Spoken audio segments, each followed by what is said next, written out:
Hello students, class 11th का example number 3 chapter 2 relation and function से देखते हैं। इफ ए सेट है जिसमें 3 एलिमेंट है 1 2 3, सेट बी में 2 एलिमेंट है 3 4 और सेट सी में 3 एलिमेंट है 4 5 6, तो हमें ये 4 वैल्यू यहाँ पे फाइंड करके बतानी है। तो सबसे फर्स्ट जो हमें यहाँ पे फाइंड करना है ए क्रॉस बी यूनियन सी। तो सबसे पहले क्रॉस यानी कार्टेशियन प्रोडक्ट फाइंड करना है। तो हम सबसे पहले क्या करेंगे, एक सेट यहाँ होना चाहिए और यहाँ भी एक सेट होना चाहिए।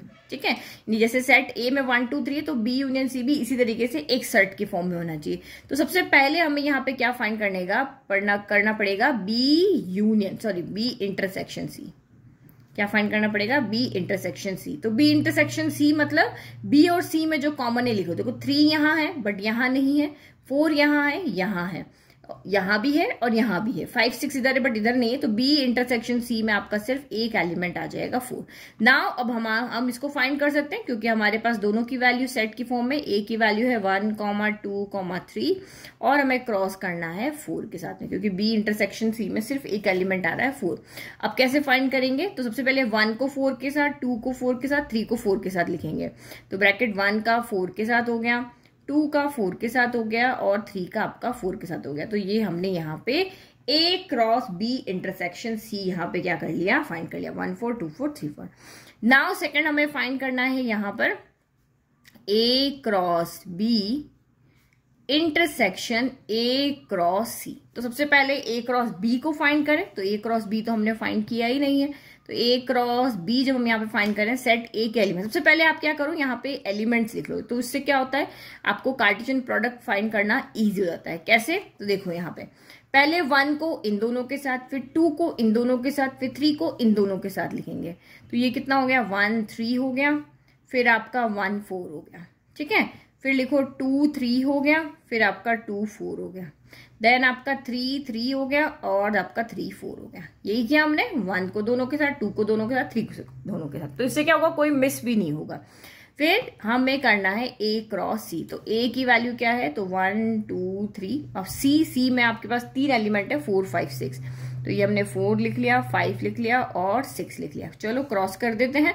तो यहाँ पे वही 1 को तीनों के साथ लिखेंगे, पहले 1 4 हो गया, 1 5 हो गया, 1 आपका 6 हो गया। ठीक है, फिर 2 को तीनों के साथ लिखेंगे, तो ये आपका 2 4 हो गया, फिर ये आपका 2 5 हो गया, फिर आपका यहाँ पर 2 6 हो गया। फिर 3 को तीनों के साथ लिखेंगे, 3 4 हो गया, फिर 3 5 हो गया, फिर आपका 3 6 हो गया।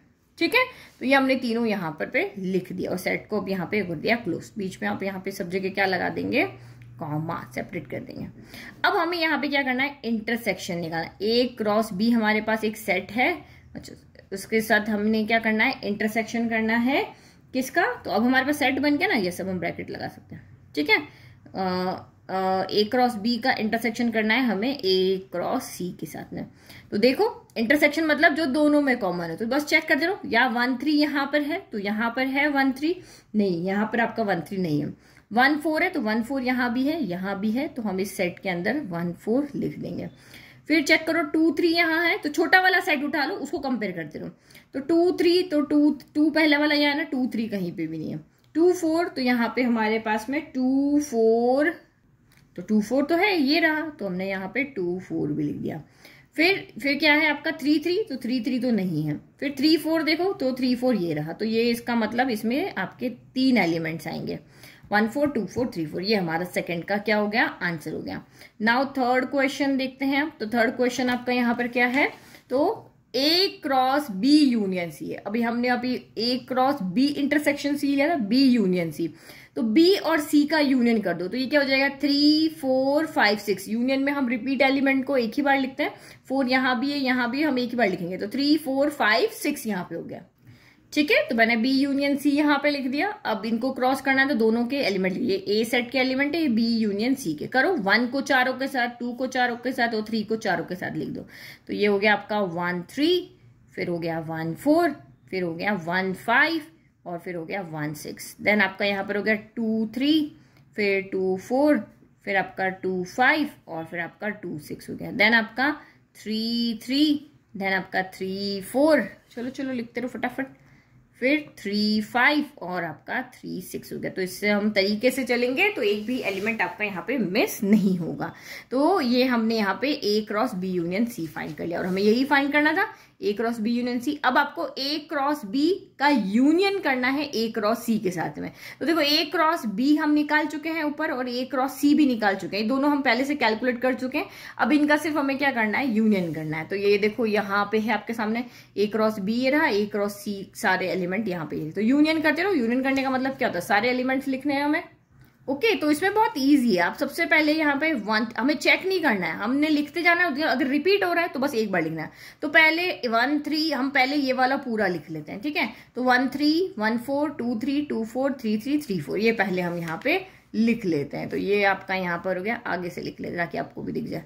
1 3 1 4 2 3 2 4 देन आपका 3 3 और 3 4। अब आगे चलो, 1 4 हम लिख चुके हैं, यस लिख चुके हैं। 1 5 नहीं लिखा तो 1 5 लिख दिया। फिर 1 6 लिख चुके हैं तो 1 6 हमने नहीं लिखा, 1 6 हो गया। 2 4 हमारा हो चुका है। 2 5 नहीं हुआ है तो ये आपका 2 5 यहाँ पे हमने लिख दिया, ठीक है। फिर आपका 2 5 हो चुका है। 2 6 तो 2 6 ऊपर नहीं है। 3 4 2 6 ऊपर नहीं ना, तो ये हमें लिखना पड़ेगा। फिर 3 4 यहाँ पर है और ऊपर भी है, तो इसका मतलब कॉमन है, तो हमने एक बार लिख चुके हैं 3 4, अब नहीं लिखेंगे। फिर 3 5 हमने इसमें ऊपर में नहीं था तो 3 5 लिखना है। और 3 6 तो 3 6 भी हमें यहाँ पे लिखना है क्योंकि ऊपर वाले सेट में 3 6 नहीं था। तो ये आपका 3 5 हो गया और ये 3 6 हो गया। काउंट कर ले, यस सारे एलिमेंट्स हम यहाँ पे लिख चुके हैं। तो इसका मतलब ये हमारा 4th का आंसर हो गया कि कैसे हम कार्टेशियन प्रोडक्ट लिखते हैं और कैसे उनका यूनियन एंड इंटरसेक्शन करते हैं, ये हमने इस क्वेश्चन में देखा। Thank you.